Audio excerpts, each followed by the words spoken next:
Pinckney. The incomparable Pinckney. How are things at the Clampetts? Mr. Drysdale, sir, in my 40 years as a butler, I have served in some unique households and run athwart some bizarre families. But the Clampetts, sir, if I may use one of their own curious expressions, take the rag off the bush. Well, now, I warned you that it wouldn't exactly be smooth sailing. To be precise, sir, you said you could only promise me blood, sweat, tears, and money. Right.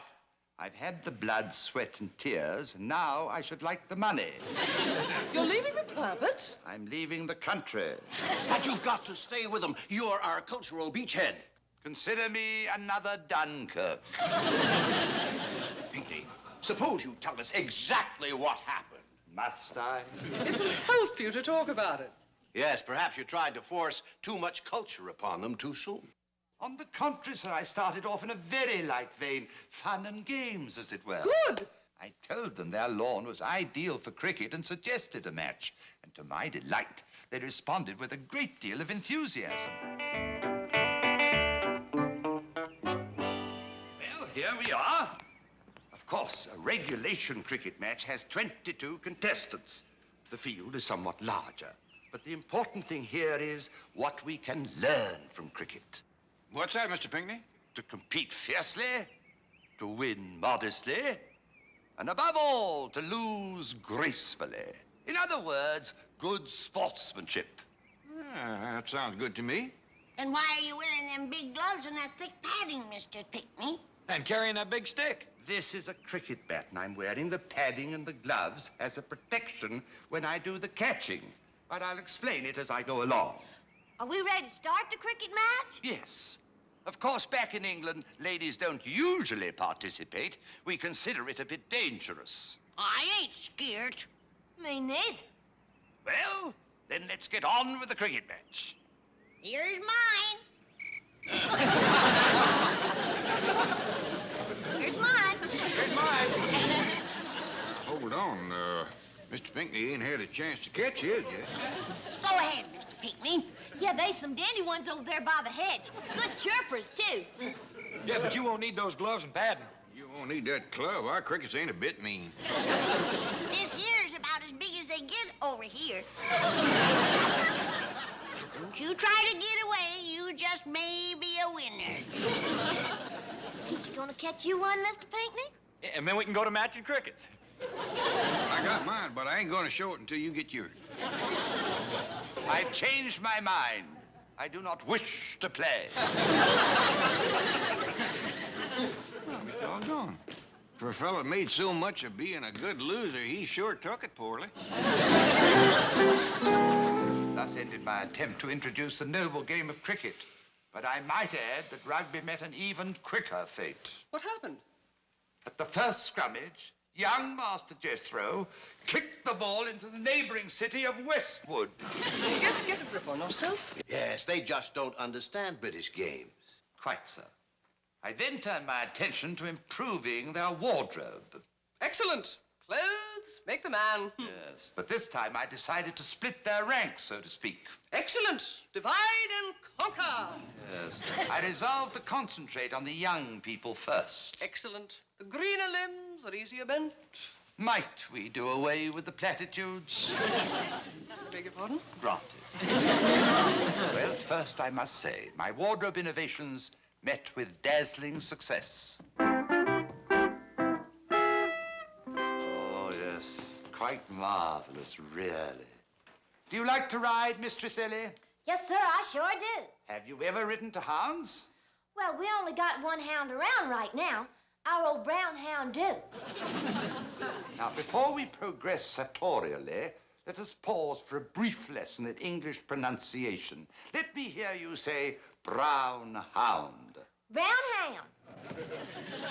Now, listen carefully and repeat after me. The brown hound sleeps soundly on the ground. The brown hound sleeps soundly on the ground. Now, listen again and say it exactly as I do. The brown hound sleeps soundly on the ground. The brown hound sleeps soundly on the ground. I think she's got it. George, she's got it. What you got, Mr. Pinckney? Say it for your father. Well, he already knows it. Knows what? Oh, about the brown hound sleeping soundly on the ground. Oh, yeah, I do, Mr. Pinckney, but you can't hardly blame old Duke. He's getting along in years, and it kind of warms his bones to lay out in the sun. I'm all ready to go riding, Mr. Pinckney. Hey, Ellie, you got on the wrong getup. You're a girl. Well, this here's what Mr. Pinckney told me to put on. I reckon you made a mistake, Mr. Pinckney. They are just alike. Perfectly proper, sir. They're both correctly attired. You don't say. Hear that, Jethro? Come on, let's go riding. Okay, but if it's gonna be a long ride, we better put some gas in the truck. I didn't intend them to ride in the truck. You didn't? No, sir. However, tomorrow I'll get some horses. Well, don't bother, Mr. Pinckney. We ain't even got a buggy.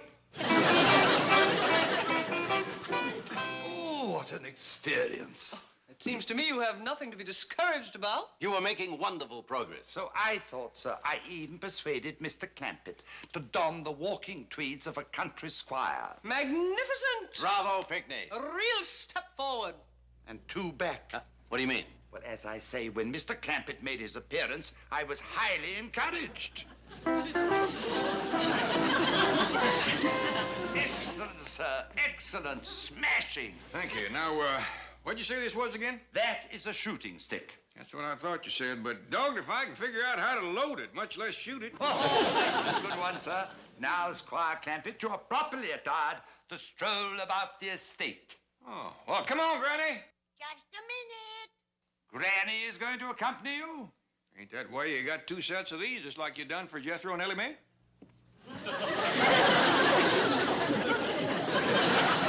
No use, Jed. I can't go walking with you till I take these in some more. My britches had done fell down twice already.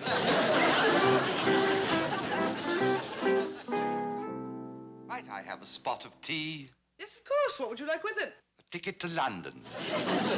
Ah, now, Pinckney, don't run out on us. Where is that vaunted British courage? Where is that British tenacity? That British spirit? Show it to us, Pinckney. Very well, make it 3 tickets to London.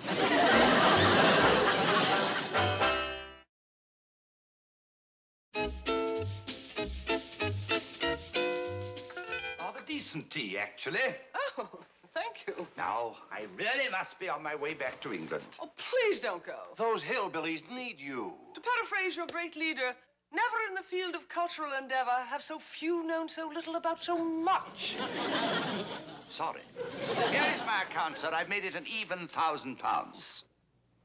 Are you out of your tea-drinking mind? That's almost $3,000. You were only with the Clampetts a day and a night. Yes, they gave you a lovely room and fed you. Fed me? Sir, have you ever partaken of the curious substances which Granny so quaintly calls victuals? He does cook up some rather strange dishes. I have eaten in the jungles of Africa. I have shared the peculiar bill of fare of the Australian bushmen, Berber tribesmen, and Tibetan goat herds. But for pure culinary improbability, none approaches the loathsome cuisine proffered me by those hillbillies.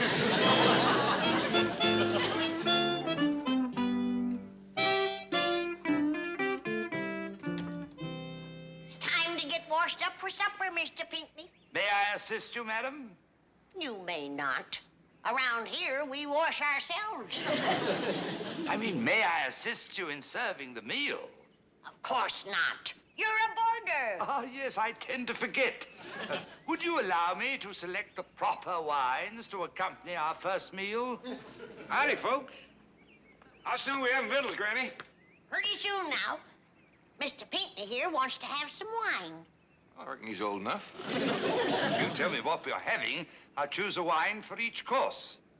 Well, we'll commence with soup. Oh, good. Vichyssoise, turtle, consomme. Catfish. I simmer it in a good, hearty tadpole stock. Tadpole, madam? I don't try to find out how she makes it. Granny don't give away her cooking secrets to strangers. Then we'll have some possum shanks with gopher gravy, collard greens, grits, deviled hawk eggs, little bite-sized owl burgers, and for dessert, candied crawdads. She's really putting it on for you. We ain't had a meal like that in weeks. How fortunate. Yes, you are. Well, Mr. Pinckney, what kind of wine do you want with that? I think the only appropriate beverage would be a large tumbler of hemlock.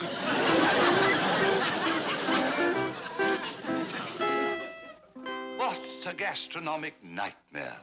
Culinary reform should be part of your cultural improvement program. Oh, never mind that. I want to know what this $3,000 is for. That includes the cost of my luggage and automobile, both of which were impounded by the Hillbillies. Why? You insisted I pose as a lodger. We couldn't tell them you were a butler. They're opposed to the idea of servants. In their case, so am I. Tell us what happened.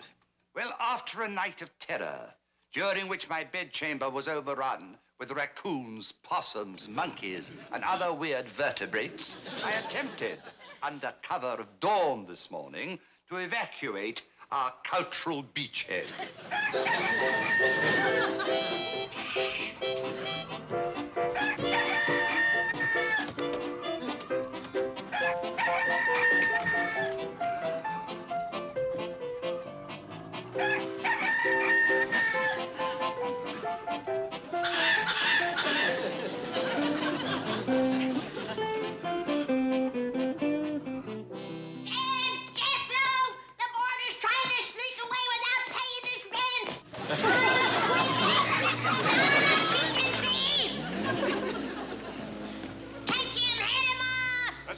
Jethro.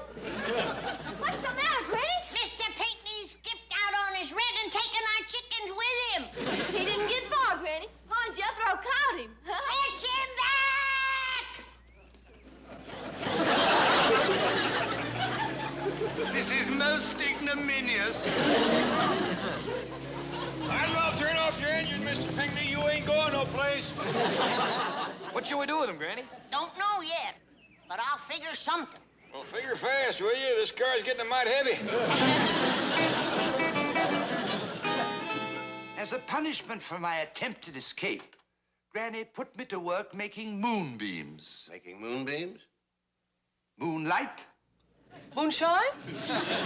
Yes, that's it. An ingenious distillation apparatus, something called a still. Well, how did you get away? Well, my guard, a large hound by the name of Duke, became intoxicated by inhaling the fumes. While the brown hound slept soundly on the ground, I escaped. Well, Granny, it looks like your boarder got away again. What happened to Duke? Looks like he sniffed himself up a right tolerable drunk.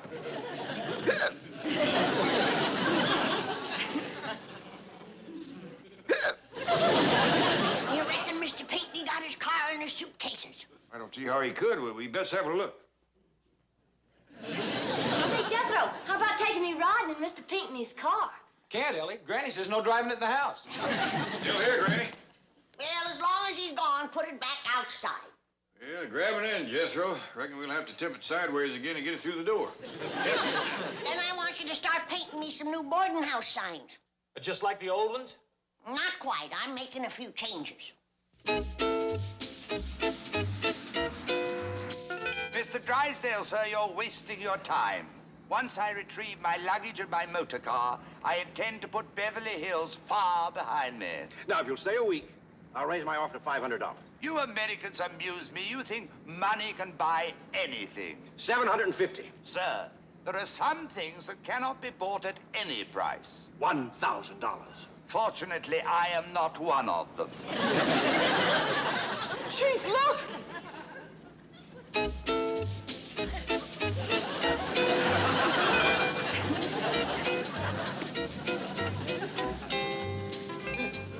Granny's boarding house. Cash in advance. Pay now. No credit. No pay, no stay. Bring money. Chicken thieves ain't welcome. Pinckney, you hop out and take those signs down. Miss Hathaway and I'll go on up to the house and pave the way for you to move back in. Very good, sir.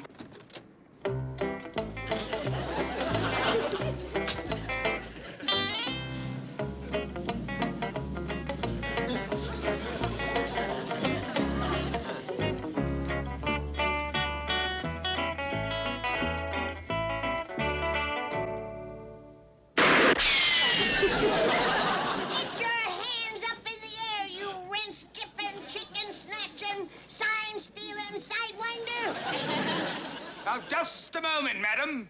I said get your hands in the air and march up to the house. I refuse to be intimidated. Now, march! Left, left, left, right, left, left, left, right, left.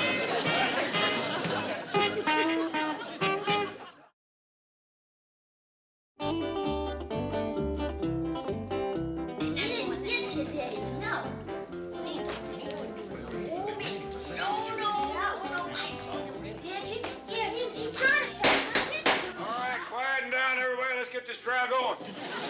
We don't need a trial. He's a chicken thief. I caught him red-handed. Sit down, Granny. Go to the Hill says everybody gets a fair hearing. This is outrageous, placing me at the mercy of a kangaroo court. Relax. Here's a tranquilizer for you.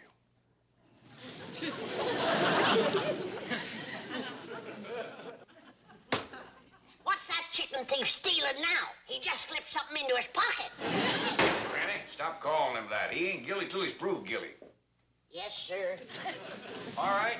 Y'all ready to start this trial? Yes, sir. Are you ready, chicken thief? This may set Anglo-Saxon jurisprudence back 1,000 years. Don't worry, Pinckney. This is all playing right into our hands. Wait and see. All right, let's hear what all's being held against this fella. It is held against this fella that he skipped out on his rent, stole Ellie Mae's chicken, tried to steal Granny's boarding house signs, and got a 15-year-old falling down drunk. I object. What 15-year-old? That there hound dog, Duke. And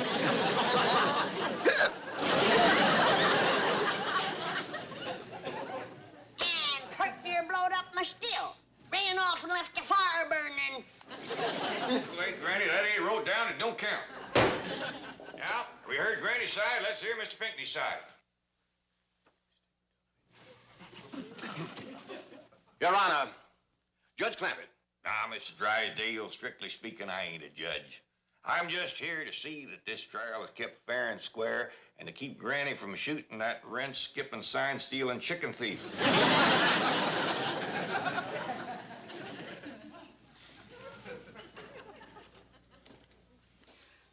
Your Honor, that is, Mr. Clampett, the defendant, Arthur Pinckney, has decided to plead guilty as charged.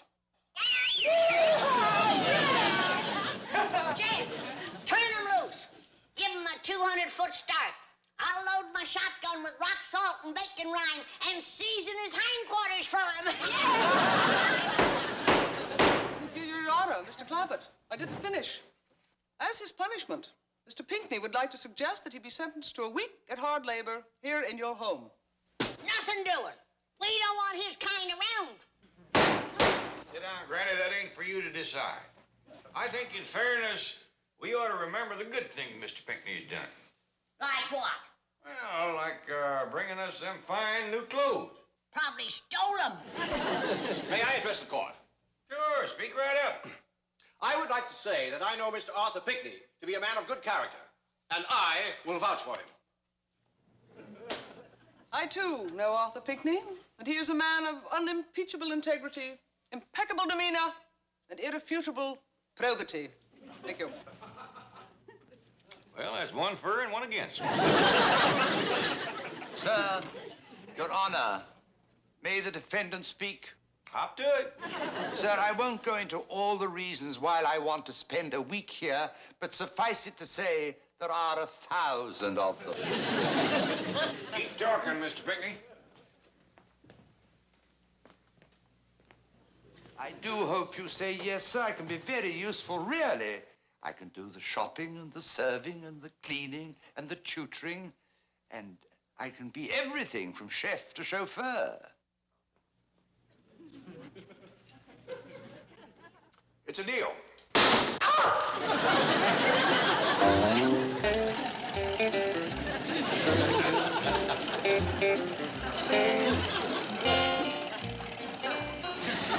Granny, this is what you call riding in style. It sure is. Too bad Jethro and Ellie Mae couldn't come with us. Well, quick as we get 2 more riding suits like this, we can all go together.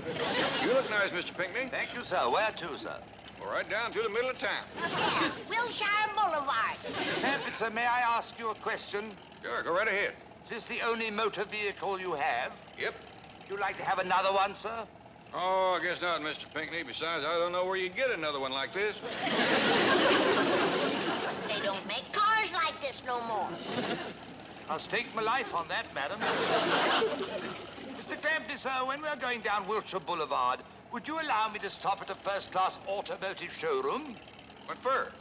Well, sir, that's where the finest machines are put on display for people to look at and buy. I'm sorry, Mr. Pinckney, but this beauty ain't for sale. Very good, sir. I'll tell you someplace you can stop. The supermarket. I want to pick up some sow belly to go with my dandelion greens for supper tonight. Madam, may I do your shopping for you? Do you know good sow belly when you see it? I have something else in mind. I'd like to prepare for you a gourmet dinner. What do you reckon a gourmet is? I don't know, but if he fries it good in lard, I reckon we can eat it. All right, Mr. Pinckney, you can cook victuals tonight. Thank you, sir. Do Granny good to get out of the kitchen for a change. We shall all profit, sir.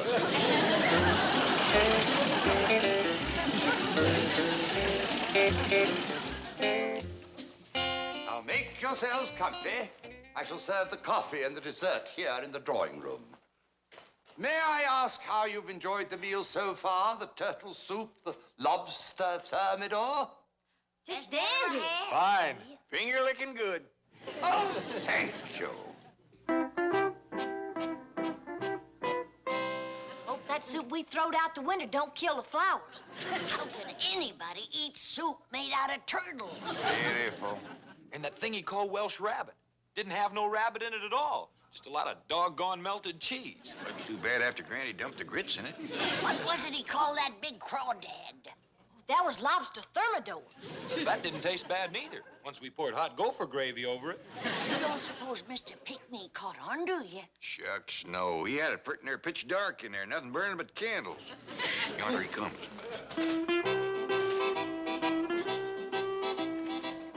The pièce de résistance. Crepe Suzettes.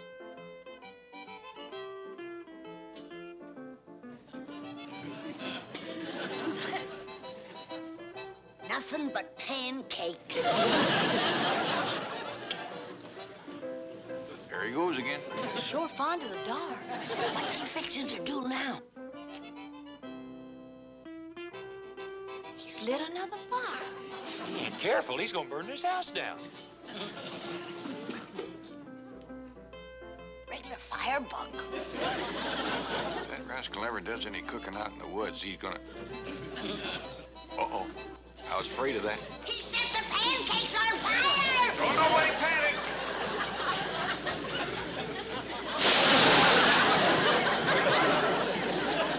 There will be a slight delay in serving the dessert.